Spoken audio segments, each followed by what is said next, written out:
City life style ఇదో స్వర్గసీమ. నిద్రపోని నగరంలో అర్ధరాత్రి దాటిన అంతులేని వినోదం, ఉల్లాసం. పూర్తి వివరాలకు చదవండి రేపటి సాక్షి హైదరాబాద్ ఎడిషన్. మిత్రులందరికీ వందనాలు, శుభాభివందనాలు. నా పేరు డాక్టర్ మధుసూదన్, కర్నూలు జిల్లా ఎమ్మెల్సీ నండి.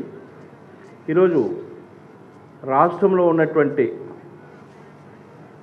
జగన్మోహన్ రెడ్డి గారు స్టార్ట్ చేసినటువంటి 17 మెడికల్ కాలేజీల్లో ఈరోజు 5 మెడికల్ కాలేజీలు ఆల్రెడీ రన్నింగ్ ఉన్నటువంటి పరిస్థితి. ఈ సంవత్సరము మరొక 5 స్టార్ట్ అవ్వబోయే టైంలో ఈ గవర్నమెంట్ రావడం జరిగింది. ఈ గవర్నమెంట్ వచ్చాక ఆల్మోస్ట్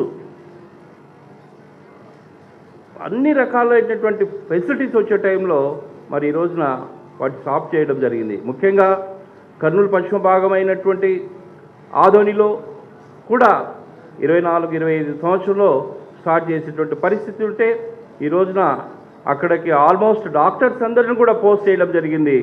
వాళ్ళందరినీ కూడా మళ్ళీ వాళ్లకు రీషఫ్లింగ్ చేసి మిగతా కాలేజీలకు పంపించడం జరుగుతూ ఉంది.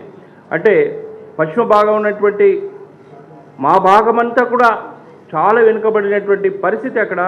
అక్కడ వైద్యం అనేటువంటిది చాలా కష్టమైనటువంటి పరిస్థితి.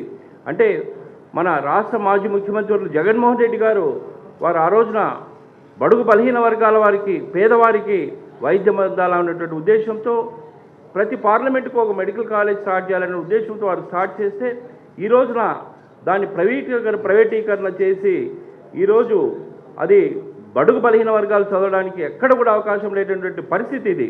ముఖ్యంగా చూస్తే ఇప్పుడు ప్రైవేటీకరణ చేస్తే ఈరోజు స్థలం ఇచ్చేది గవర్నమెంటు, ఇన్ఫ్రాస్ట్రక్చర్ ఇచ్చేది గవర్నమెంటు, కానీ రేపు లబ్ధి పొందేది వాళ్ళ పార్టీ నాయకుల లేదా ఏమిటనేది కూడా మీరందరూ ప్రజలకి ఈ సందర్భంగా మీరందరూ కూడా తెలియజేయాలని కోరుకుంటా ఉన్నాం.